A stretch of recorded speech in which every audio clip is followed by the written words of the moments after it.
കൂട്ടുകാരെ, അപ്പൊ നമ്മൾ ഇന്ന് 6ാം ക്ലാസ്സിലെ maths Onam exam question paper, അതായത് summative assessment first 2026-27 question paper ആണ് സോൾവ് ചെയ്യാൻ പോകുന്നത്. ഓക്കെ, അപ്പൊ നമുക്ക് നേരെ ക്വസ്റ്റ്യൻ പേപ്പറിലേക്ക് കിടക്കാം. ഒന്നാമത്തെ question, look at this figure. ഒരു ഫിഗർ തന്നിട്ടുണ്ടായിരുന്നു. എന്നിട്ട് എന്താ ചോദ്യം ചോദിച്ചിരിക്കുന്നത്? ആ ഫിഗറിൽ ആകെ 2 ആംഗിൾ തന്നിട്ടുണ്ടായിരുന്നു. അതൊരു ക്വാഡ്രിലാറ്ററൽ ആണ്, 4 സൈഡുള്ള ഒരു ഫിഗർ ആണത്. ഓക്കെ, അതിൽ 90 ഡിഗ്രി എന്നൊരു ആംഗിളും 60 ഡിഗ്രി എന്നൊരു ആംഗിളും തന്നിട്ടുണ്ടായിരുന്നു. ഇനി എ ക്വസ്റ്റ്യൻ ചോദിക്കുന്നത്, given below are a few statements related to this figure. അപ്പൊ ഈ ചിത്രവുമായിട്ട് ബന്ധപ്പെട്ട കുറച്ച് പ്രസ്താവനകൾ തന്നിട്ടുണ്ട്. ഒന്ന്, one angle in this figure is more than right angle. ഒന്നാമത് പറയുന്നത് ഒരു ആംഗിൾ, ഈ ചിത്രത്തിലെ ഒരു ആംഗിൾ എന്ന് പറയുന്നത് മോർ ദാൻ റൈറ്റ് ആംഗിൾ. നമുക്കറിയാം റൈറ്റ് ആംഗിൾ എന്ന് വെച്ചാൽ 90 ഡിഗ്രിയാണ്. അപ്പൊ 90 ഡിഗ്രിയെ കാട്ടിലും കൂടുതൽ എന്നാണ്. അപ്പൊ നമ്മൾ എങ്ങനെയാണ്, ശരിയാണോ? ആ സ്റ്റേറ്റ്മെന്റ് ശരിയാണോ? ശരിയാണ്. കാരണം നിങ്ങൾ പ്രൊട്രാക്ടർ എടുത്ത് അളന്ന് നോക്കുമ്പോൾ, കോൺ നോക്കുമ്പോൾ, ആംഗിൾ നോക്കുമ്പോൾ നമുക്ക്, ഞാനിവിടെ മനസ്സിലാവാൻ വേണ്ടി ABCD എന്ന് പറഞ്ഞ് തന്നിട്ടുണ്ട് കേട്ടോ. അതിൽ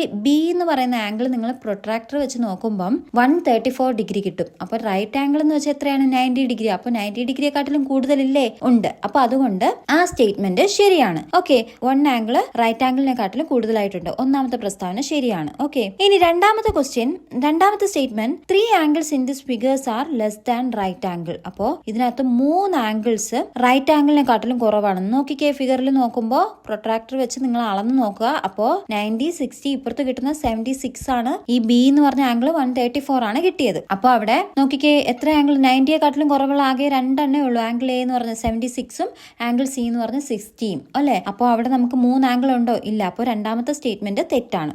ഇനി മൂന്നാമത്തെ statement, 2 angles in this figure are less than right angle. അപ്പോൾ ഇതിനകത്തുള്ള 2 ആംഗിൾ, ഈ ചിത്രത്തിലെ 2 ആംഗിൾസ് എന്ന് പറയുന്നത് ലെസ് ദാൻ റൈറ്റ് ആംഗിൾ. അത് ശരിയല്ലേ? എ എന്ന് പറഞ്ഞ 76ഉം സി എന്ന് പറഞ്ഞ 60 ഡിഗ്രിയും. അപ്പൊ അത് രണ്ടും ചെറുതാണ്, 90നെക്കാട്ടിലും ചെറുതാണ്. അപ്പോൾ മൂന്നാമത്തെ സ്റ്റേറ്റ്മെന്റ് ശരിയാണ്. ഓക്കെ, അപ്പോൾ 1ഉം 3ഉം ആണ് ശരിയായിട്ടുള്ളത്. ഇനി നമുക്ക് which of the following is correct. അപ്പോൾ താഴെ തന്നിരിക്കുന്ന ഓപ്ഷനിൽ ഏതാണ് ശരിയായിട്ടുള്ളതെന്നാണ്. അപ്പൊ നമുക്ക് എഴുതാം, A statement 1 and 2 are correct. രണ്ടാമത്തെ ശരിയാണ്, നമുക്ക് കിട്ടിയാലോ? തെറ്റാ. അപ്പോൾ എ അല്ല. അടുത്ത് ബി നോക്കിക്കേ, സ്റ്റേറ്റ്മെന്റ്സ് 1 and 3 ആർ കറക്റ്റ്. നമ്മൾ മനസ്സിലാക്കി നേരത്തെ 1ഉം 3ഉം ആണ് ശരിയെന്ന്. അതുകൊണ്ട് answer B, 1 and 3 are correct എന്നുള്ളതാണ് ശരി ഉത്തരം. ഓക്കെ, ഇനി അടുത്ത B question, measure and write the largest angle in the above figure. അപ്പൊ ഈ ഫിഗറിൽ, തന്നിരിക്കുന്ന ഫിഗറിൽ ഏറ്റവും വലിയ ആംഗിൾ ഏതാണെന്ന് മെഷർ ചെയ്യാനാണ്. അപ്പൊ നിങ്ങൾ പ്രൊട്രാക്ടർ എടുത്തിട്ട് ആ ബി എന്ന് പറഞ്ഞ അവിടെ മാർക്ക് ചെയ്തിരിക്കുന്ന ആ ആംഗിൾ മെഷർ ചെയ്താൽ മതി. അപ്പോൾ ആംഗിൾ ബി = 134 ഡിഗ്രി ആണ് കിട്ടുന്നത്. അപ്പോൾ 134 എന്ന് നിങ്ങൾ ആൻസർ ചെയ്തിട്ടുണ്ടെങ്കിൽ നിങ്ങൾക്ക് മാർക്ക് കിട്ടും. ഇനി നിങ്ങൾക്ക് കൺഫ്യൂഷൻ എങ്ങനെ വരുവാണെങ്കിൽ ഈ 4 ആംഗിളും കൂടെ കൂട്ടുമ്പോൾ നമുക്ക് 360 വരണം. ഇവിടെ 90 + 60 + 134 + 76 കൂട്ടുമ്പോൾ നമുക്ക് 360 കിട്ടുന്നുണ്ട്. അപ്പോൾ ഇത് ശരിയാണ്. ഓക്കെ, അപ്പോൾ ആംഗിൾ, ലാർജസ്റ്റ് ആംഗിൾ എന്ന് പറഞ്ഞാൽ 134 ഡിഗ്രിയാണ്. ഓക്കെ, ഇനി അടുത്ത C question, draw the figure below with the given measurement. അപ്പോൾ താഴെ തന്നിരിക്കുന്ന ഫിഗറിനെ അവിടെ തന്നിരിക്കുന്ന മെഷർമെന്റ് വെച്ച് വരയ്ക്കാനാണ്. അപ്പോൾ ആദ്യം നിങ്ങൾ എന്ത് ചെയ്യാന്ന് വെച്ചാൽ ഒരു ട്രയാങ്കിൾ വരയ്ക്കണം. ട്രയാങ്കിൾ എങ്ങനെ വരയ്ക്കാം? ആദ്യം 5 സെന്റിമീറ്ററിന്റെ ഒരു ട്രയാങ്കിൾ, 5 സെന്റിമീറ്റർ, ഞാൻ പിക്ചറിൽ പറഞ്ഞിരിക്കുന്ന പോലെ AE എന്ന് പറയുന്ന അവിടെ അത്രയും ഒരു 5 സെന്റിമീറ്റർ എടുത്ത് ഫിഗർ വരയ്ക്കുക, ഒരു വര വരയ്ക്കുക. ഓക്കെ, ആ വരയിൽ നിന്ന് പ്രൊട്രാക്ടർ വെച്ചുകൊണ്ട് അതിന്റെ 2 അറ്റത്തു നിന്ന് 60 ഡിഗ്രി ആംഗിൾ, പ്രൊട്രാക്ടറിന്റെ 2 സൈഡിലും 60 ഡിഗ്രി വീതം വെച്ചിട്ട് 2 വര അങ്ങോട്ട് വരയ്ക്കുക. അപ്പോൾ അത് തമ്മിൽ കൂട്ടിമുട്ടുന്ന പോർഷൻസ്, അത് കഴിഞ്ഞുള്ള ബാക്കി റബ്ബ് ചെയ്യുക. അപ്പോൾ നമുക്കൊരു ട്രയാങ്കിൾ കിട്ടി. ഇനി അടുത്ത് അപ്പോൾ ഫസ്റ്റ് ട്രയാങ്കിൾ കിട്ടി. ഇനി നമുക്ക് എന്ത് ചെയ്യണം? ആ E എന്ന് പറയുന്ന പോയിന്റിൽ നിന്ന് വീണ്ടും എന്താണ്, ഒരു 5 സെന്റിമീറ്റർ നീട്ടി വരയ്ക്കുക. എന്നിട്ട് അവിടുന്ന് വീണ്ടും ആ 2 എൻഡിൽ നിന്നും 45 ഡിഗ്രി പ്രൊട്രാക്ടറിൽ വെച്ചിട്ട് വരയ്ക്കുക. അപ്പോൾ അവ തമ്മിൽ ഇങ്ങനെ കൂട്ടിമുട്ടും. ആ പോർഷന്റെ ബാക്കിയുള്ളത് അങ്ങ് കളയുക. അപ്പൊ നമുക്ക് ഇത്തരത്തിലുള്ള 2 ട്രയാങ്കിൾ വരയ്ക്കാൻ പറ്റും. ഓക്കെ, ഇനി അടുത്ത് question 2 has 2 questions, 2A and B. Answer anyone. അപ്പൊ 2Aയും 2B ഏതെങ്കിലും ഒന്ന് ചെയ്താൽ മതി. ഒന്നെന്താണ്? A, draw the picture below and shade it beautifully. അപ്പോൾ ഈ പിക്ചർ വരയ്ക്കാനാണ്. ഇതെങ്ങനെയാ വരയ്ക്കുന്നത്? അപ്പോൾ ഇത് വരയ്ക്കാൻ നമ്മൾ പഠിച്ചു. ആദ്യം എന്ത് ചെയ്യണം? ഹെക്സഗൺ വരയ്ക്കണം. ഹെക്സഗൺ ഒരു കോമ്പസ് വെച്ചിട്ട് നമുക്ക് അതിന് ഒരു വൃത്തം വരച്ചിട്ട് അതിനകത്ത് ഹെക്സഗണിന്റെ നമുക്കറിയാം 6 സൈഡ് എന്നാണ്. അപ്പൊ 360/6 ചെയ്യുമ്പോൾ നമുക്ക് 60 ഡിഗ്രി വെച്ച് കിട്ടും. അപ്പോൾ അത് സർക്കിൾ വരച്ചിട്ട് റെഗുലർ ഹെക്സഗൺ അതിനകത്ത് വരയ്ക്കും. ഇനി നമ്മൾ അടുത്ത് ട്രയാങ്കിൾ വരയ്ക്കണം. അപ്പോൾ ഈ ഹെക്സഗണിന്റെ ഓരോ സൈഡിലും പുറത്തോട്ട് തുല്യ വലിപ്പത്തിലുള്ള ഒരു ഇക്വിലാറ്ററൽ ട്രയാങ്കിൾ വരയ്ക്കണം. അപ്പൊ നമുക്കൊരു സ്റ്റാറിന്റെ പോലത്തെ രൂപം കിട്ടും അതിൽ പറഞ്ഞ പോലെ. എന്നിട്ട് നമ്മൾ ഈ പിക്ചറിൽ കാണുന്ന പോലെ, എന്നിട്ട് ഈ സ്റ്റാറിന്റെ കോർണറിലോട്ട് ഇവിടെ ഒരു സ്ട്രെയിറ്റ് ലൈൻ ഇങ്ങനെ വരച്ച് യോജിപ്പിച്ച് ആ വരകൾ ഇങ്ങനെ കംപ്ലീറ്റ് ചെയ്താൽ മതി ആ കോർണറിലോട്ട്. അപ്പൊ ഇത്രയേ ഉള്ളൂ. ഇത് നമ്മളിവിടെ ഇതുപോലത്തെ മോഡൽ വേറെ വരച്ചിട്ടുള്ളതാണ്. അപ്പോൾ അതായിരുന്നു ആ question. Okay, B question 1/6 part of the circle below is shaded. അപ്പോൾ ഇവിടെ ഒരു സർക്കിൾ തന്നിട്ടുണ്ട്, അതിന്റെ 1/6 പാർട്ട്, അതായത് സർക്കിളിനെ 6 തുല്യ ഭാഗങ്ങളായിട്ട് വിഭജിച്ചാൽ അതിലൊരു ഭാഗമാണ് ഷെയ്ഡ് ചെയ്തിരിക്കുന്നത്. Okay, which of the following is the angle of the shaded part. അപ്പോൾ ഈ ഷെയ്ഡ് ചെയ്തിരിക്കുന്ന പാർട്ടിന്റെ ആംഗിൾ എത്രയെന്നാണ് ചോദിച്ചിരിക്കുന്നത്. അപ്പോൾ നമുക്കറിയാം ഒരു സർക്കിളിന്റെ മൊത്തം ആംഗിൾ എത്രയാണ്, 360 ആണ് അല്ലേ. അപ്പോൾ ആ 360യിൽ ഇത് എത്ര ഭാഗം എന്ന് ചോദിച്ചാൽ നമുക്ക് ഇവിടെ നോക്കണം, നമ്മൾ എത്ര ഭാഗമായിട്ടാണോ ഡിവൈഡ് ചെയ്തിരിക്കുന്നത് അതുകൊണ്ട് ഡിവൈഡ് ചെയ്യണം. 360യെ എത്ര ഭാഗമായിട്ട് കട്ട് ചെയ്തോ, നമ്മൾ ഈ സർക്കിളിനെ എത്ര ഭാഗമായിട്ട് കട്ട് ചെയ്തോ അത് ആ സംഖ്യ കൊണ്ട് ഡിവൈഡ് ചെയ്യണം. അപ്പോൾ ഇവിടെ എത്രയാണ്, 1/6 എന്ന് പറയുമ്പോൾ 6 കഷ്ണങ്ങളാക്കി അതിൽ 6 പാർട്ടാക്കി അതിൽ ഒന്നാണ്. അപ്പോൾ നമുക്ക് എന്ത് ചെയ്യാം, 6 പാർട്ടാണ്. അപ്പോൾ 360യെ 6 കൊണ്ട് ഡിവൈഡ് ചെയ്യുക. അപ്പോൾ 60 എന്നാണ് കിട്ടുന്നത്. അപ്പോൾ 60 ഇവിടെ ഡയറക്റ്റ് ക്വസ്റ്റ്യൻ ചെയ്തിട്ട് തന്നിട്ടില്ല. അപ്പം നമ്മൾ നോക്കണം 360 ഡിവൈഡ് ബൈ 6 എവിടെയെങ്കിലും ഉണ്ടോന്ന്. അപ്പോൾ നോക്കിക്കേ, ഓപ്ഷൻ ബി 360 ഡിവൈഡ് ബൈ 6 എന്നുണ്ട്. അപ്പോൾ അതാണ് ശരിയായിട്ടുള്ള ഉത്തരം. ഓക്കെ, ഇനി ഈ ക്വസ്റ്റ്യൻ അറിയില്ലായിരുന്നെങ്കിൽ ഓർ ക്വസ്റ്റ്യൻ ഉണ്ട് 2B. Which of the following statement is correct related to the shaded part of the circle. അവിടെ ഒരു സർക്കിൾ തന്നിട്ടുണ്ട്, അതിൽ shaded part of the circle, shaded part എന്ന് പറഞ്ഞാൽ 180 ഡിഗ്രിയിൽ ഷെയ്ഡ് ചെയ്ത് വെച്ചിട്ടുണ്ട് അത്രയും ഭാഗം. ഓക്കെ, അതുമായിട്ട് ബന്ധപ്പെട്ട് അതുമായിട്ട് ശരിയായ സ്റ്റേറ്റ്മെന്റ് ആണ് ചോദിക്കുന്നത്. ഒന്നാമത്തെ എന്താണ്, 1/3 part of the circle is shaded. അപ്പൊ എത്ര പാർട്ടാണെന്നത് മനസ്സിലാക്കണം അല്ലേ. അപ്പോൾ അതിനാദ്യം നമ്മൾ എന്ത് ചെയ്യണം, ഈ 108നെ 360 കൊണ്ട് ഡിവൈഡ് ചെയ്താൽ മതി. അപ്പോൾ 108നെ 360 കൊണ്ട് നമുക്ക് വെട്ടിച്ചെയ്യാൻ ഇവിടെ ക്ലാസ്സിൽ പഠിപ്പിച്ചതാണ്, ഇവിടെ അറിയാം. അപ്പോൾ അത് ചെയ്തിട്ടുണ്ട്, ആ സൈഡിൽ കൊടുത്തിട്ടുണ്ട്. 108നെ നമ്മൾ സിംപ്ലിഫൈ ചെയ്ത് വെട്ടിച്ചെയ്യുമ്പോൾ നമുക്ക് അവസാനം എത്ര കിട്ടും, 3/10 എന്നാണ്. ഓക്കെ, അപ്പോൾ 3/10 part of the circle is shaded എന്ന് പറഞ്ഞ് ആൻസർ എഴുതിയിട്ടുണ്ടെങ്കിൽ, ബി എഴുതിയിട്ടുണ്ടെങ്കിൽ നിങ്ങൾക്ക് ശരിയുത്തരം കിട്ടും. ഓക്കെ, ശരിയുത്തരം B 3/10 part of the circle is shaded എന്നുള്ളതാണ് ശരിയുത്തരം. ഇനി B question, draw A circle and shade it's 4/9 part. അപ്പോൾ ഒരു സർക്കിൾ വരയ്ക്കണം, എന്താ 4/9 പാർട്ടാണ് വരയ്ക്കേണ്ടത്. അപ്പൊ നമ്മൾ നോക്കണം, മൊത്തം 360 ആംഗിൾ ഉണ്ട്, 360 ഡിഗ്രി. അതിന് ഇവിടെ എത്രയാണ്, 4/9 പാർട്ട്, അതായത് 9/4 വരയ്ക്കേണ്ടത്. അപ്പൊ നമ്മൾ എന്ത് ചെയ്യണം, അതിനെ 9 തുല്യ ഭാഗങ്ങളാക്കണം. എന്നിട്ട് അതിൽ 4 ഭാഗം എന്താ ഷെയ്ഡ് ചെയ്താൽ മതി. അപ്പൊ 9 ഭാഗം, അപ്പൊ 360നെ നമുക്ക് 9 കൊണ്ട് എന്താണ് ഡിവൈഡ് ചെയ്യണം. അപ്പൊ കിട്ടുന്നത് ഒരു പാർട്ടിന്റെ ഭാഗമാണ്. ഓക്കെ, ആ ആംഗിൾ വെച്ചിട്ട് നമ്മൾ ആ സർക്കിളിനെ എത്ര 9 ഭാഗമായിട്ട് ഡിവൈഡ് ചെയ്തിട്ട് അതിൽ 4 ഭാഗം നമ്മൾ ഷെയ്ഡ് ചെയ്താൽ മതി. ഓക്കെ, അപ്പൊ അങ്ങനെ അതിവിടെ ഈ മോഡൽ ഇവിടെ ചെയ്തിട്ടുള്ളത് കൊണ്ട് ഞാൻ വരയ്ക്കുന്നില്ല. ഓക്കെ, ഒന്നുകൂടെ പറയാം എങ്ങനെയാന്ന് വെച്ചാൽ 360യെ 9 കൊണ്ട് ഡിവൈഡ് ചെയ്യണം. അപ്പൊ നമുക്കൊരു വാല്യൂ കിട്ടും. ഓക്കെ, അപ്പൊ അതാണ് ഒരു പാർട്ട്. അപ്പൊ ആ ഒരു ആംഗിൾ വെച്ചിട്ട് നമ്മൾ എത്ര ആ സർക്കിളിന്റെ മൊത്തം 9 പാർട്ടായിട്ട് ഡിവൈഡ് ചെയ്യണം. ആ ഒരു ആംഗിളിൽ കണ്ടിന്യൂസ് ആയിട്ട് ഡിവൈഡ് ചെയ്തിട്ട് അതിൽ 4 ഭാഗം ഷെയ്ഡ് ചെയ്താൽ മതി. അതിൽ 4 പാർട്ട് ഷെയ്ഡ് ചെയ്യുക. ഓക്കെ, ഇനി അടുത്ത മൂന്നാമത്തെ question, a few apples with same size each cut into 4 equal parts are kept in a bowl. അപ്പോൾ ഒരു ബൗളിനകത്ത് ആപ്പിൾ കഷ്ണമാക്കി വെച്ചിരിക്കുക. ഓക്കെ, അപ്പോൾ few apples with same size, ഒരേ വലിപ്പത്തിലുള്ള കുറച്ച് ആപ്പിളാണ്. Each cut into 4 equal parts. അപ്പോൾ ഒരു ആപ്പിളിനെ എത്രയാക്കി 4 ആയിട്ട് കട്ട് ചെയ്തിട്ടുണ്ട്. അപ്പോൾ നിങ്ങൾ അത് ഓർക്കുക, ഒരു ആപ്പിൾ എന്ന് പറയുന്നത് 4 പീസസ് ആണ്.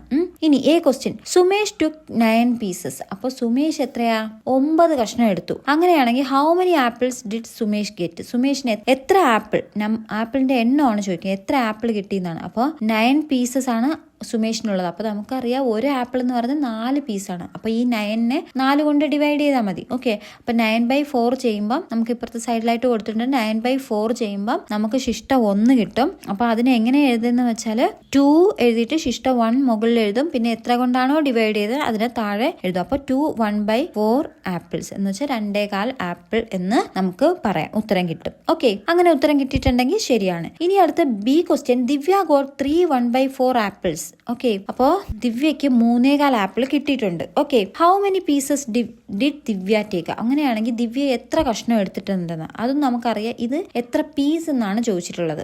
അപ്പൊ നേരത്തെ നമ്പർ ഓഫ് ആപ്പിൾ ആണ്, ഇത് എത്ര കഷ്ണമാണ്, നമ്പർ ഓഫ് പീസസ് ആണ് ചോദിച്ചിരിക്കുന്നത്. അപ്പൊ നമുക്കറിയാം ഒരു ആപ്പിൾ എന്ന് പറഞ്ഞാൽ 4 ഈക്വൽ പാർട്സ്, 4 പീസ് ആണെന്ന് അറിയാം. അപ്പൊ 3 ആപ്പിൾ എന്ന് പറയുമ്പോൾ എത്രയായിരിക്കും, 3 ആപ്പിൾ, ഒരു ആപ്പിൾ 4 കഷ്ണമാക്കിയാൽ 3 ആപ്പിൾ എത്ര കഷ്ണമാക്കും, 3നെ 4 കൊണ്ട് മൾട്ടിപ്ലൈ ചെയ്യുമ്പോൾ 12 പീസസ്, 12 കഷ്ണങ്ങൾ കിട്ടും. ഇനി ബാക്കി എത്രയാണ്, 1/4 ആപ്പിൾ. 1/4 എന്ന് പറഞ്ഞാൽ എന്താ, ഒരു ആപ്പിൾ എന്ന് വെച്ചാൽ വെച്ചാൽ 4 കഷ്ണം, അതിൽ ഒരു ഭാഗം. അപ്പോൾ 12ന്റെ കൂടെ ഒരു പീസ് കൂടെ കിട്ടും. അപ്പോൾ ടോട്ടൽ എത്ര പീസ് എന്ന് ചോദിച്ചാൽ ആ 12+1 അങ്ങനെ 13 കഷ്ണങ്ങളാണ് കിട്ടുന്നത്. ഓക്കെ, അങ്ങനെ ആൻസർ കിട്ടിയിട്ടുണ്ടെങ്കിൽ ശരിയാണ്. ഇനി അടുത്ത C question, how many apples did Divya and Sumesh take together? അപ്പോൾ ദിവ്യയും സുമേഷും കൂടെ ഒരുമിച്ച് എത്ര കഷ്ണം എടുത്തു എന്നാണ് ചോദിക്കുന്നത്. അപ്പൊ നമുക്കറിയാം എത്രയാണ്, സുമേഷിന് 2 1/4 ആപ്പിൾ. അപ്പൊ 2 1/4 പ്ലസ് 3 1/4 ചെയ്താൽ മതി.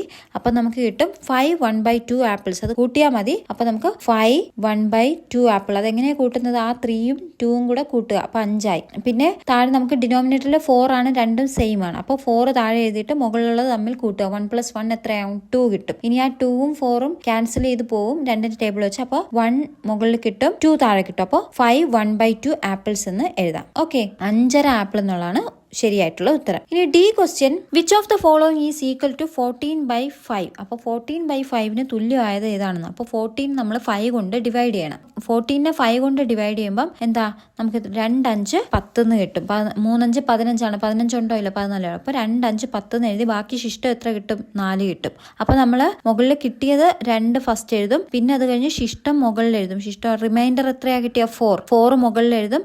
എത്ര കൊണ്ടാണോ ഡിവൈഡ് ചെയ്തത് ആ 5 താഴെ എഴുതും. അപ്പൊ 2 4/5 എന്നുള്ളതാണ് ശരിയായിട്ടുള്ള ഉത്തരം. ഓക്കെ, ഇങ്ങനെ കിട്ടിയിട്ടുണ്ടെങ്കിൽ നിങ്ങൾക്ക് ശരിയാണ്. ഇനി അടുത്ത question 4 has 2 questions 4A and 4B. Answer anyone. അപ്പോൾ ഇവിടെയും ഓർ ക്വസ്റ്റ്യൻ ആണ്. 4A അല്ലെങ്കിൽ 4B എഴുതാം. ഇവിടെ ഞാൻ 4Aയും 4Bയും പറയുന്നുണ്ട്. 4A എന്താ പറഞ്ഞത്? Look at the statements given below. അപ്പൊ 2 സ്റ്റേറ്റ്മെന്റുകൾ തന്നിട്ടുണ്ട്. ഒന്ന് എന്താണ്? 4/20 ഈസ് അനദർ ഫോം ഓഫ് 1/5. 4/20 എന്ന് വെച്ചാൽ വേറൊരു 4/20യുടെ വേറൊരു ഫോം ആണ് 1/5. നമുക്ക് നോക്കിയേ, ക്യാൻസൽ ചെയ്ത് നമ്മൾ ഇവിടെ വെട്ടി ചെയ്യാൻ പഠിച്ചിട്ടുണ്ട്. 4/20 ചെയ്യുമ്പോൾ എത്രയാ? അപ്പോൾ 4/20 നമ്മൾ ക്യാൻസൽ ചെയ്യും അല്ലെ, 4ന്റെ ടേബിൾ വെച്ച് പറയുമ്പോൾ 4നെ 4 കൊണ്ട് ഡിവൈഡ് ചെയ്യുമ്പോൾ 1. അപ്പോൾ 20യെ 4 കൊണ്ട് ഡിവൈഡ് ചെയ്യുമ്പോൾ ക്യാൻസൽ ചെയ്യും. വെട്ടി ചെയ്യാൻ അറിയുന്നുള്ളവർ അങ്ങനെ ചെയ്യാം. അല്ലെങ്കിൽ രണ്ടും 4ന്റെ ഗുണിതങ്ങളാണ്. അപ്പോൾ 4 കൊണ്ട് ഡിവൈഡ് ചെയ്യുമ്പോൾ നമുക്ക് 1/5 എന്ന് കിട്ടും. അതുകൊണ്ട് ശരിയായിട്ടുള്ള സ്റ്റേറ്റ്മെന്റ് 1 ശരിയാണ്. ഇനി സ്റ്റേറ്റ്മെന്റ് 2 എന്ന് പറഞ്ഞാൽ if both numerator and denominator of 4/20 are divided by the same number we will get 1/5. അത് തന്നെയാണ് നേരത്തെ പറഞ്ഞത് അല്ലെ. ഈ ഡിനോമിനേറ്ററിനെയും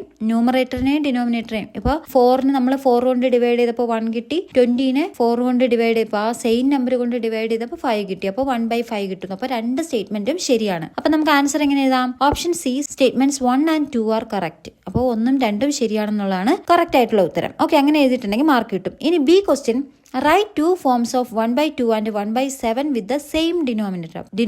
അപ്പോൾ ഈ രണ്ട് ഫോമിലും സെയിം ഡിനോമിനേറ്റർ കിട്ടണം. അപ്പോൾ എന്ത് ചെയ്താൽ മതി? 1/2ന് നമ്മൾ അതായത് ഡിനോമിനേറ്റർ അതായത് ഡിവിഷന് താഴെ എഴുതുന്ന രണ്ടും സെയിം നമ്പർ ആക്കണം. ഓക്കെ, അപ്പോൾ 1/2ന് നമുക്ക് എന്ത് ചെയ്തുകൊണ്ട് അത് ഇപ്പുറത്ത് തന്നിരിക്കുന്ന 7 കൊണ്ട് മൾട്ടിപ്ലൈ ചെയ്യാം. അപ്പോൾ 1/2ന്റെ മുകളിലും താഴെ 7 കൊണ്ട് മൾട്ടിപ്ലൈ ചെയ്യുമ്പോൾ 1 × 7 7ഉം 2 × 7 14ഉം ആവും. അപ്പോൾ 7/14 എന്ന് കിട്ടും. ഇവിടെ ആൻസർ എഴുതിയിട്ടുണ്ട് അപ്പുറത്ത്. അടുത്ത് 1/7 നമുക്ക് സെയിം കിട്ടണമെങ്കിൽ എന്താണ്? 2 കൊണ്ടാണ് മൾട്ടിപ്ലൈ ചെയ്യുന്നത്. അപ്പോൾ 1/7 ഇൻറ്റു മുകളിലും താഴെയും 2 കൊണ്ട് മൾട്ടിപ്ലൈ ചെയ്യുക. അപ്പോൾ 1 × 2 കിട്ടും, 7 × 2 14 കിട്ടും. അപ്പോൾ രണ്ടും നോക്കിക്കേ, ഡിനോമിനേറ്റർ 14 എന്ന് രണ്ടിലും ഒരേപോലെ കിട്ടി. അപ്പോൾ ആൻസർ 7/14ഉം 2/14ഉം അല്ലെങ്കിൽ വേറെ രീതിയിൽ നിങ്ങൾക്ക് എഴുതാം. ഓക്കെ, ഇങ്ങനെ കിട്ടിയിട്ടുണ്ടെങ്കിൽ നിങ്ങൾക്ക് മാർക്ക് കിട്ടും. ഓക്കെ, ഇനി അടുത്ത C question, A ribbon having length of 96 cm is cut equally into 6 pieces. അപ്പോൾ ഒരു റിബൺ ഉണ്ട്, 96 cm നീളമുള്ള ഒരു റിബൺ ഉണ്ട്. അതിന് 6 തുല്യ കഷ്ണങ്ങളാക്കി മുറിച്ചു. അങ്ങനെയാണെങ്കിൽ what is the length of 1 piece? ഒരു പീസിന്റെ ലെങ്ത് എത്രയെന്നാണ് ചോദിക്കുന്നത്. അപ്പോൾ നമുക്കറിയാം എന്ത് ചെയ്താൽ മതി? ആ ടോട്ടൽ ലെങ്തിനെ എന്താണ് നമ്പർ ഓഫ് പീസസ് കൊണ്ട് ഡിവൈഡ് ചെയ്താൽ മതി. അതായത് 96നെ 6 കൊണ്ട് ഡിവൈഡ് ചെയ്യുമ്പോൾ നമുക്ക് 16 എന്ന് കിട്ടും. 16 സെന്റിമീറ്റർ ആണ് ശരിയായിട്ടുള്ള ഉത്തരം. ഓക്കെ, ഈ ക്വസ്റ്റ്യൻ അറിയാത്തവർക്ക് ഓർ ക്വസ്റ്റ്യൻ ഉണ്ട് 4B. Another form of fractions in column A given in column B. അപ്പൊ എയിൽ തന്നിരിക്കുന്നതിന്റെ വേറൊരു ഫോമിലുള്ള ഫ്രാക്ഷൻ ആണ് അപ്പുറത്തത്. അത് നമ്മൾ മാച്ച് ചെയ്യാനാണ്, കറക്റ്റ് ആയിട്ട് മാച്ച് ചെയ്യാനാണ്. അപ്പോൾ എ 5/7 നമുക്ക് ഇപ്പുറത്തുള്ള ഏതെങ്കിലും ഫോമിലാക്കാൻ പറ്റുമോ നോക്കിക്കേ. 5/7 നമ്മൾ 5 മുകളിൽ താഴെയും 2 കൊണ്ട് മൾട്ടിപ്ലൈ ചെയ്ത് നോക്കും. 5 × 2 ചെയ്യുമ്പോൾ 10, 7 × 2 ചെയ്യുമ്പോൾ 14. അത് അവിടെ ഉണ്ട് അല്ലെ. അപ്പോൾ എ എന്ന് പറയുന്നത് 10/14 2 എന്ന് പറയുന്നത്. അപ്പോൾ എ 2 എന്ന് കിട്ടും. ഓക്കെ, ഇനി ബി നോക്കിക്കേ. എ 2 വരുന്നത് ഓപ്ഷൻ എയും ഓപ്ഷൻ ഡിയും ആണ്. അതിൽ നമ്മൾ നോക്കുക. ഇനി അടുത്ത് നോക്കുക, ബി ഏതാണ്? 2/5. 2/5ന് നമുക്ക് മുകളിലും താഴെയും 2 കൊണ്ട് മൾട്ടിപ്ലൈ ചെയ്യുമ്പോൾ 2 into 2 4ഉം 5 into 2 എത്രയാണ് 10 ആണ് കിട്ടുന്നത്. അപ്പോൾ 4/10 ഉണ്ടോ? ഓക്കെ. ബി എത്രയാണ് 3 ആണ് വരുന്നത്. അപ്പോൾ ബി 3 വരുന്ന ഓപ്ഷൻ ഏതാണ്? ഡി. അപ്പോൾ എയും ക്യാൻസൽ ആയി. അപ്പോൾ എയും ബിയും സിയും ക്യാൻസൽ ആയി. ബാക്കി എത്രയാണ്? ഡി. A2 B3 C1 എന്നുള്ളതാണ് ശരി ഉത്തരം. അപ്പോൾ സിയുടെ ചെയ്യാൻ 6/22. അപ്പോൾ നമുക്ക് 6നെ ഗുണിക്കുകയല്ല, നമുക്ക് ചെറുതാക്കാൻ വേണ്ടിയിട്ട് 6നെ 2 കൊണ്ട് ഡിവൈഡ് ചെയ്യുക. അപ്പോൾ 6നെ 2 കൊണ്ട് ഡിവൈഡ് ചെയ്യുക, 22നെ 2 കൊണ്ട് ഡിവൈഡ് ചെയ്യുമ്പോൾ നമുക്ക് 3/11 എന്ന് കിട്ടും ആൻസർ, ശരിയായിട്ടുള്ള ഉത്തരം. ഓക്കെ. അപ്പോൾ 3/11 C1 എന്ന് കിട്ടും. അപ്പോൾ ശരിയായിട്ടുള്ള ആൻസർ ഡി ആണ് ശരിയായിട്ടുള്ള answer. Okay. B question write the simplest form of the fraction. അപ്പോൾ ഫ്രാക്ഷന്റെ ശരിയായിട്ടുള്ള ഫോം എഴുതാനാണ് പറയുന്നത്. അതിന് നമുക്ക് എന്താ നമ്മൾ നേരത്തെ ചെയ്തിട്ടുണ്ട്, ഇവിടെ ക്ലാസ്സിൽ ചെയ്തിട്ടുണ്ട്. വെട്ടി ചെയ്താൽ മതി. 42/72നെ ഇപ്പുറത്തോട്ട് ഞാൻ എഴുതിയിട്ടുണ്ട്. വെട്ടി ചെയ്യാൻ അറിയുന്നുള്ളവർക്ക് അങ്ങനെ ചെയ്താൽ മതി. അപ്പോൾ 2 കൊണ്ട് വെട്ടി ഇങ്ങനെ പോകുമ്പോഴത്തേക്ക് 7/12 എന്ന് കിട്ടും. ഇല്ലെങ്കിൽ നിങ്ങൾക്ക് ഇനി അങ്ങനെ അറിയത്തില്ലെങ്കിൽ 42നെ 6 കൊണ്ട് ഡിവൈഡ് ചെയ്യുക, 72നെ 6 കൊണ്ട് ഡിവൈഡ് ചെയ്യുക. അപ്പോൾ നമുക്ക് കിട്ടും ഏറ്റവും ചെറുത് 7/12 എന്ന് കിട്ടും. ഇനി 18/81 നമ്മളിവിടെ വെട്ടി ചെയ്യാൻ പഠിച്ചിട്ടുണ്ട്. 2ന്റെ ടേബിൾ വെച്ച് വെട്ടി പോകുമ്പോൾ നമുക്ക് സൈഡിൽ ഞാൻ അപ്പുറത്ത് ചെയ്തിട്ടുണ്ട് 2/9 എന്ന് കിട്ടിയിട്ടുണ്ട്. അപ്പോൾ അങ്ങനെ ചെയ്യാൻ അറിയാത്തവർക്ക് 2നെ 9 കൊണ്ട് ഡിവൈഡ് ചെയ്താൽ മതി. 2/9 എന്ന് ആൻസർ കിട്ടും. ഓക്കെ. ഇനി അടുത്ത C question 30 liters of coconut oil is filled in 9 identical bottles. അപ്പോൾ 30 ലിറ്റർ കോക്കനട്ട് ഓയിൽ ഉണ്ട്. അത് 9 ഒരേപോലത്തെ ബോട്ടിലുകളിൽ നിറയ്ക്കുവാണ്.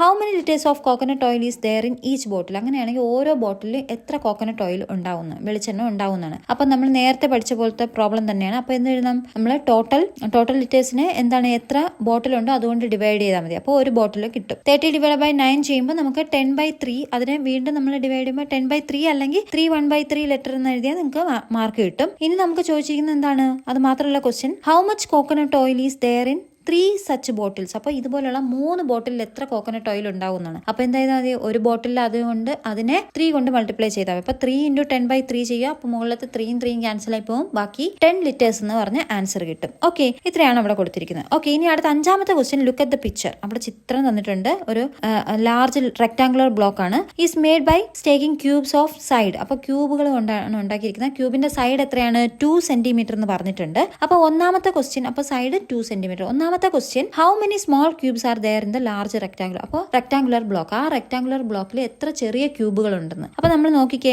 ലെങ്ത്തും ബ്രെഡ്ത്തും ഇതൊക്കെ നമ്മൾ വോളിയം കണ്ടുപിടിക്കാൻ ആ ചാപ്റ്ററിൽ പഠിച്ചതാണ്. അപ്പോൾ താഴെ നോക്കിയേ, ലെങ്ത്തിന്റെ അവിടെ എത്ര ക്യൂബ് ഉണ്ട്? താഴെ 1 2 3 4 എന്ന് പറഞ്ഞു പോകുന്നു. അടുത്ത് എന്താണ്? ബ്രെഡ്ത്ത് നോക്കുമ്പോഴും 4 തന്നെയാണ് കിട്ടുന്നത്. എത്ര ക്യൂബ് ഉണ്ട്? 1 2 3 4 ക്യൂബ് ഉണ്ട്. അപ്പോൾ 4 എന്ന് എഴുതാം. ഹൈറ്റിന്റെ അവിടെ നോക്കുമ്പോൾ 1 2 3 ക്യൂബ് ആണ് വരുന്നത്. അപ്പോൾ ഹൈറ്റ് h = 3 എന്ന് എടുക്കാം. ഇനി വോളിയം കണ്ടുപിടിച്ചാൽ മതി. 4 × 3 ചെയ്യുമ്പോൾ നമുക്ക് 48 എന്ന് കിട്ടും. അത്രയും ക്യൂബ്സ് ഉണ്ട് അതിനകത്ത്. ഓക്കെ. സ്മോൾ ക്യൂബ്സ് എത്രയെന്ന് ചോദിച്ചാൽ 48. ഇനി B question what is the volume of A small cube? ഒരു സ്മോൾ ക്യൂബിന്റെ, ആ ചെറിയ ഒരു ക്യൂബിന്റെ വോളിയമാണ് കണ്ടുപിടിക്കാൻ പറയുന്നത്. അപ്പൊ വോളിയത്തിന്റെ ഒരു ചെറിയ ക്യൂബിന്റെ സൈഡ് 2 എന്ന് പറഞ്ഞിട്ടുണ്ട്. അപ്പൊ വോളിയം കണ്ടുപിടിക്കാൻ എന്താണ്? ലെങ്ത്തിന്റെ ബ്രെഡ്ത്തിന്റെ ഹൈറ്റ് എല്ലാം 2 എന്ന്, സൈഡ് 2 എന്ന് തന്നിട്ടുണ്ട്. അപ്പൊ 2 × 2 × 2 ചെയ്താൽ മതി. 8 സെന്റിമീറ്റർ ക്യൂബ് എന്നാണ്. വോളിയം ആയതുകൊണ്ട് ക്യൂബിൽ വേണം എഴുതാൻ. ഓക്കെ. ഇക്വേഷൻ. ഇനി അടുത്ത C question what is the volume of the large rectangular block in cubic centimetres. അപ്പോൾ ഈ ലാർജ് റെക്ടാങ്കുലർ ബ്ലോക്കിന്റെ വോളിയം ക്യൂബിക് സെന്റിമീറ്ററിൽ എത്രയെന്നാണ് ചോദിക്കുന്നത്. അപ്പോൾ നമുക്ക് ടോട്ടൽ വോളിയം ആണ് കണ്ടുപിടിക്കാൻ. ടോട്ടൽ വോളിയം കണ്ടുപിടിക്കാൻ നമുക്ക് എന്താണ്? ആ ടോട്ടൽ നമ്പർ ഓഫ് ക്യൂബ്സിന്റെ വോളിയം ഓഫ് ക്യൂബ് ചെയ്താൽ മതി. വോളിയം ഓഫ് 1 ക്യൂബ് ചെയ്താൽ മതി. ഓക്കെ. അപ്പോൾ ടോട്ടൽ നമ്പർ ഓഫ് ക്യൂബ്സ് എന്ന് പറഞ്ഞാൽ 48 നമ്മൾ കണ്ടുപിടിച്ചിട്ടുണ്ട്. ഒരു ക്യൂബിന്റെ വോളിയം എന്ന് പറഞ്ഞാൽ 8 എന്ന് തന്നിട്ടുണ്ട്. അപ്പോൾ 48 × 8 ചെയ്യുമ്പോൾ 384 എന്ന് കിട്ടും. 384 സെന്റിമീറ്റർ ക്യൂബ് എന്നുള്ളതാണ് ശരിയായിട്ടുള്ള ഉത്തരം. ഓക്കെ. ഇനി അടുത്ത D question the length and width of a tank is 2 metres each. അപ്പോൾ ഒരു ടാങ്കിന്റെ ലെങ്തും വെട്ടും 2 മീറ്റേഴ്സ് തന്നിട്ടുണ്ട്. The tank contain 12,000 litres of water. ആ ടാങ്കിനകത്ത് 12,000 ലിറ്റർ വെള്ളമുണ്ട്. What is the height of the tank in metres? അപ്പോൾ അതിന്റെ ഹൈറ്റ്, ടാങ്കിന്റെ ഹൈറ്റ് മീറ്ററിലാണ് കണ്ടുപിടിക്കേണ്ടത്. പിന്നെ 1 ക്യൂബിക് മീറ്റർ 1000 ലിറ്റേഴ്സ് എന്ന് തന്നിട്ടുണ്ട്. ഓക്കെ. അപ്പൊ നമ്മൾ എന്താ ചെയ്യുന്നതെന്ന് വെച്ചാൽ ആദ്യം ലെങ്തും ബ്രെഡ്ത്തും 2 മീറ്റർ തന്നിട്ടുണ്ട്. വോളിയം കണ്ടുപിടിക്കുക. വോളിയം എന്ന് വെച്ചാൽ നമുക്ക് ഇവിടെ വോളിയം 12,000 ലിറ്റേഴ്സിലാണ് തന്നിട്ടുള്ളത്. നമുക്കറിയാം അതിന് 12,000 ലിറ്റേഴ്സ് തന്നിട്ടുണ്ട്. അതിന് നമുക്ക് 1 ക്യൂബിക് മീറ്റർ 1000 എന്ന് അറിയാം. അതുകൊണ്ട് നമ്മൾ 12,000 1000 കൊണ്ട് ഡിവൈഡ് ചെയ്യുമ്പോൾ 12 മീറ്റർ ക്യൂബ് എന്ന് കിട്ടും. ഓക്കെ. അടുത്ത ഏരിയ കണ്ടുപിടിക്കണം. ഏരിയ അല്ലെങ്കിൽ നമുക്ക് ലെങ്ത്തിന്റെ ബ്രെഡ്ത്തിന്റെ ഹൈറ്റ് വെച്ചിട്ട് വിച്ച് ഈസ് ഈക്വൽ ടു 12 എന്ന് പറഞ്ഞ് ചെയ്യാം. അപ്പൊ ഞാൻ ആദ്യമേ ഏരിയ കണ്ടുപിടിച്ചു. ലെങ്ത്തിന്റെ ബ്രെഡ്ത്ത് ഈസ് ഈക്വൽ ടു 2 × 2 ചെയ്യുമ്പോൾ 4 കിട്ടി. അപ്പോൾ ഇനി ഇക്വേഷനിൽ അപ്ലൈ ചെയ്യാണ്. ലെങ്തിന്റെ ബ്രെഡത്തിന്റെ ഹൈറ്റ് ഇസ് ഈക്വൽ ടു 12. അത് ലെങ്തിന്റെ ബ്രെഡ് നമ്മൾ നേരത്തെ ചെയ്തു. അപ്പോൾ 4 ഹൈറ്റ് ഇസ് ഈക്വൽ ടു വോളിയത്തിന്റെ ഇക്വേഷൻ ആണ് ഇത്. 4 h ഇസ് ഈക്വൽ ടു 12 എന്ന് കിട്ടും. അപ്പൊ h നമുക്ക് സമത്തിന് അപ്പുറത്ത് പോകുമ്പോൾ 12 ഡിവൈഡഡ് ബൈ 4 ചെയ്യുക. അപ്പൊ നമുക്ക് 3 മീറ്ററിന് ശരിയായിട്ടുള്ള ഉത്തരം കിട്ടും. ഓക്കെ, ഇനി അടുത്ത ആറാമത്തെ question. An aquarium has 80 centimetres length, 20 centimetres width and 25 centimetre height. അപ്പോൾ ലെങ്ത്, ഒരു അക്വേറിയത്തിന്റെ length 80 centimetre, width 20 centimetre, height 25 centimetre തന്നിട്ടുണ്ട്. അതിനകത്ത് കുറച്ച് വെള്ളമുണ്ട്. When a cube of side 10 centimetres is immersed. അപ്പോൾ 10 സെന്റിമീറ്റർ സൈഡുള്ള ഒരു ക്യൂബ് അതിൽ മുക്കിയപ്പോഴത്തേക്കും ആ അക്വേറിയം എന്തായി, ഫില്ലായി. അക്വേറിയത്തിൽ വെള്ളം കൊണ്ട് നിറഞ്ഞു. അതാണ് തന്നിരിക്കുന്നത്. A question, what is the capacity of the aquarium? അക്വേറിയത്തിന്റെ കപ്പാസിറ്റി കണ്ടുപിടിക്കാം. അക്വേറിയത്തിന്റെ കപ്പാസിറ്റി കണ്ടുപിടിക്കാൻ നമുക്ക് എന്ത് ചെയ്താൽ മതി?